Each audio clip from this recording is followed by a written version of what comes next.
How many times do you think the average woman looks in the mirror each day? I'll reveal that answer later in today's episode because it turns out reflecting on yourself intentionally sets the stage for you to feel more positive about yourself and boost your confidence. Welcome back to Thriving Thoughts. You're listening to Season 8, where you'll learn one practical tip per episode to thrive through the power of intention. I'm your host, Dr. Sherri. Episodes 202 through 205 are dedicated to teaching you to be intentional with moving your body. Move your body. Today, we're focusing on your body's micro movements, tiny movements that produce big results. We're all familiar with the fact that body language is another form of communication.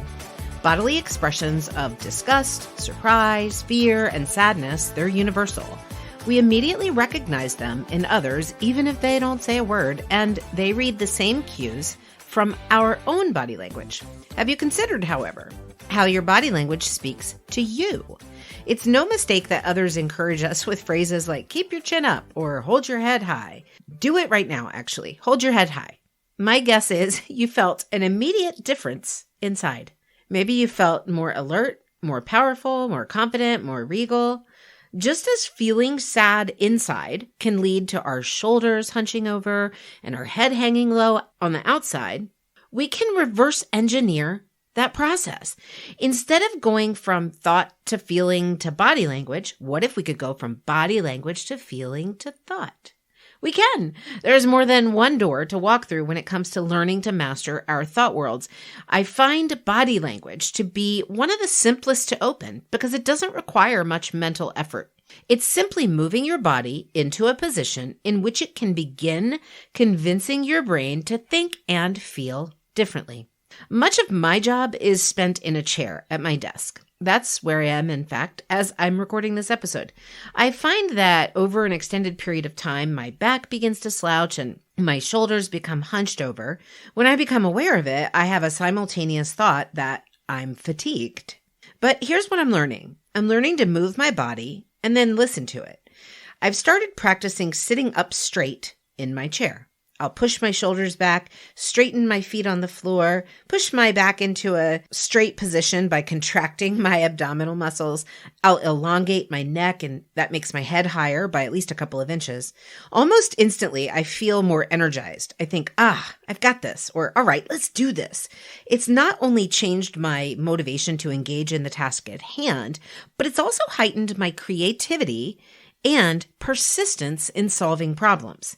And the only change I made is being aware of my body and repositioning it with micro movements. And yes, I also feel more confident when I make those tiny adjustments in my posture.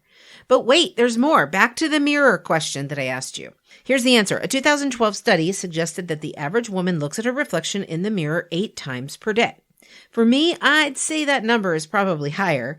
And if we're already looking at ourselves that frequently, there's a micro movement we can make at the same time to grow our confidence, to grow our ability to love ourselves.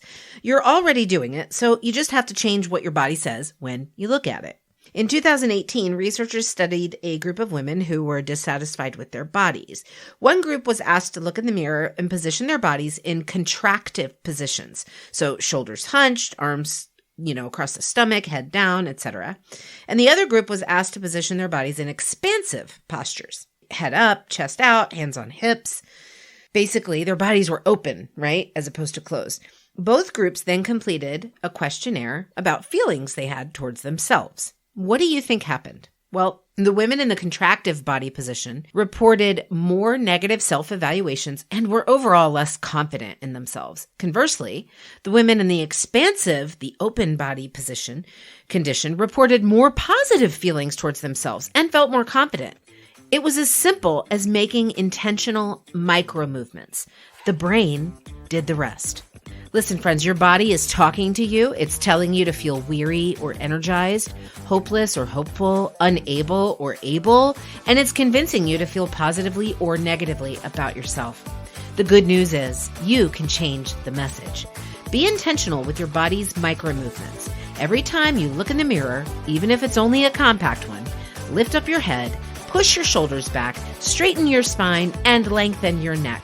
And why not top it off with a beaming smile from you to you? It's critical you listen to your body, and even more so for you to first tell it what to say. And that's how you thrive, through the power of intention.